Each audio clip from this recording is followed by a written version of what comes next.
Good morning to all. देखिए terrace पर आप कहेंगे कि एवरी टाइम यही बोलती है कि बहुत काम है। वाकई में रहता है, क्योंकि मेन मेरा जो काम रहता है वो रहता है पीली जो पत्तियां मतलब येलो हो के गिरती रहती हैं और उनको हटाना, प्रॉपर तरीके से क्लीन रखना प्लांट्स को, क्योंकि जो सीखा है पौधे साफ़ सुथरे रहते हैं तो खुद को भी अच्छे लगते हैं, उनकी ग्रोथ भी प्रॉपर होती है।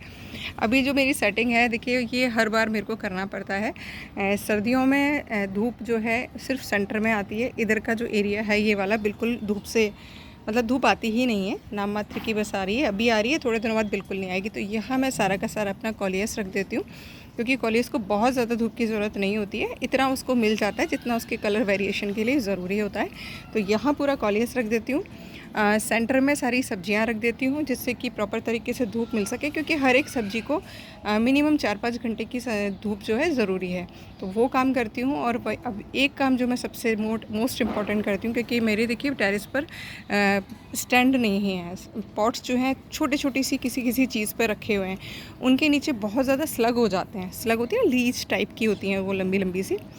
वो उनकी वजह से ज़्यादा कुछ तो नहीं होती है प्रॉब्लम, लेकिन वो क्या है, जो मैरीगोल्ड की सैपलिंग होती है उनको खा जाती हैं मेरे ना। बाकी तो ऐसा कुछ नुकसान नहीं पहुंचाती हैं किसी भी तरीके का। पर जो गेंदे की या जाफरी की पौध होती हैं उनको नहीं बढ़ने देती हैं। उनको उनका फेवरेट मैं भोजन कह सकती हूँ, जो मैं पिछले इस टाइम में मैंने नोटिस किया है। तो अभी मैंने ये पूरा का पूरा जो एरिया है, एक एक पॉट हटा हटा के नीचे से क्लीनिंग किया है, क्योंकि बारिश में क्या होता है, काई वगैरह भी जम जाती है फर्श पर। तो वो सारा हटा हटा के क्लीन किया है, वापस से प्लेस किया है धूप के अकॉर्डिंग, किस किस को कितनी धूप चाहिए। और आज मैं एक टिप दे रही हूँ फिर अगेन, 2-3 दिन पहले शेयर किया था। देखिए मैंने शेयर किए थे कि आपसे ये जो फूल हैं मैंने पानी में भिगोकर डिप करके रखे हैं, और ये इनको चौथा दिन है आज।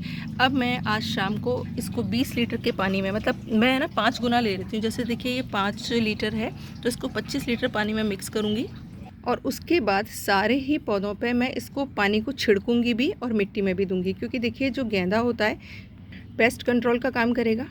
कोई भी कीड़े वगैरह होंगे पौधे पे वो हटेंगे, क्योंकि ये कड़वा होता है। और दूसरा, इससे जो मैं इन दिनों में जो ओवर वाटरिंग की वजह से बारिश के दिनों में नीमाटोड का प्रॉब्लम हो जाता है, वो भी क्योर होता है उसको भी।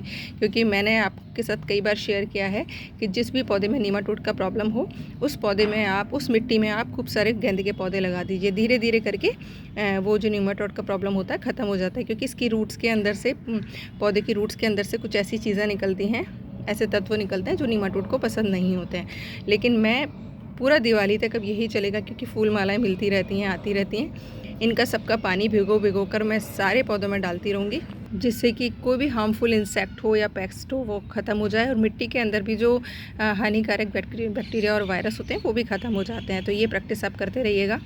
और इस लिक्विड को हम अगर 21 दिन तक रख लेते हैं डिकम्पोज़र में भिगोकर, तो बहुत ही सॉलिड, एक कहते हैं ना फर्टिलाइज़र कह लीजिए, पेस्टिसाइड कह लीजिए, बहुत ही सॉलिड बन जाता है जिसको। और हाँ, एक और चीज़ किसी ने मुझे पूछा था, क्या मैम इंडोर प्लांट्स पर भी हम कर सकते हैं? देखिए मैंने बायो एंजाइम शेयर किए हुए हैं, जिसमें बायो एंजाइम को अगर आप इंडोर जो प्लांट्स हैं उन पर, उनके पत्तों पर भी स्प्रे कर सकते हैं, मिट्टी में भी डाल सकते हैं। बस शर्त एक ही है कि आपने ज़्यादा नहीं डालना है। 1 लीटर में ओनली 5 ml ही आप मिक्स करेंगे, और उसको प्लांट पर स्प्रे भी कर सकते हैं और मिट्टी में भी डाल सकते हैं। ज़्यादा करेंगे क्योंकि ये बिल्कुल प्योर एसिड की तरह बनता है वो, और मैंने आपको दिखाया भी है कि कितनी शानदार क्लीनिंग होती है उन चीज़ों से, बायो एंजाइम से। तो सोच सकते हैं आप कितना स्ट्रॉन्ग बनता है। तो ये चीज़ ध्यान रखेंगे अगर आप डाइल्यूशन का ओनली 5 ml 1 लीटर में, तो आपके प्लांट्स की ग्रोथ देखिएगा बहुत शानदार होगी।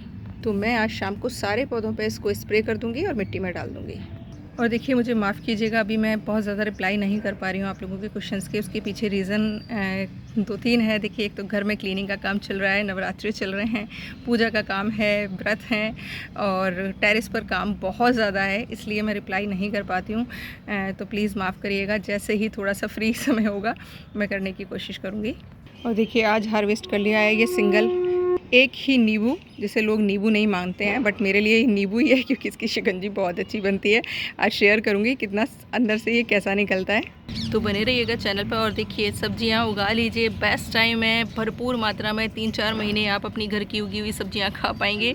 मेरा तो फेवरेट सीज़न होता है ये, तो उगा लीजिएगा। कम से कम हरा साग तो उगा ही लीजिएगा, घर के जो बीज होते हैं उनसे ही बहुत आसानी से उग जाता है। तो देखिए मेथी, ये नॉर्मल मेथी है और ये कसूरी मेथी है।